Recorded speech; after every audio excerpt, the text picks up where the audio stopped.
Cuba kita imagine kan, anak kita datang jumpa kita, dia nak minta something. Dia kata, ayah, boleh tak nak minta belikan benda ni, belikan buku ni contohnya.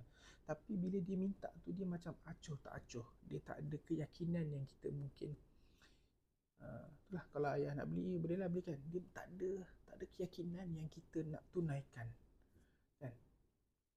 Bandingkan dengan anak kita yang lain, yang dia tahu kita concern pada dia, dan bila dia minta tu, dia yakin yang kita akan bantu dia. Ayah, cikgu suruh bawa buku ni, boleh tak ayah kita mungkin itulah nak kena beli ni, boleh tak nak minta tolong ayah belikan apa semua. So bila anak tu minta dengan penuh pengharapan, dengan penuh keyakinan yang kita concern pada dia, dan dia yakin yang kita akan bantu tunaikan permintaan tu. Agaknya anak yang mana yang kita mudah nak tunaikan? Pekerja kita contohnya kan, dia datang jumpa kan, dia datang kita, dia bawa bajet nak buat projek ni, tapi dia tak yakin kita akan, dia tahu kita akan reject contohnya, dia tak yakin yang kita akan tunaikan. Tuan, ada projek ni, tapi itulah saya rasa ni macam bajet ni, itulah company kita tak ada bajet dah. So dia minta tu, dan dia tahu dia akan reject. Bandingkan dengan seorang lagi yang diminta bajet nak buat projek, dan dia tahu company akan bantu, company akan support kan. Yang mana kita nak bagi? So sama juga kita dengan Allah.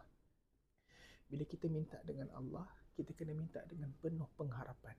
Kita kena minta dengan adanya husnuzan kepada Allah. Sebab Allah kata, ana inna ba'da zanni abdi bih. Aku ni dengan sangkaan hambaku kan. Kalau kita sangka Allah tak tunaikan, Allah tak tunaikan kan. Tapi kalau kita sangka Allah tunaikan, insya-Allah Allah akan tunaikan.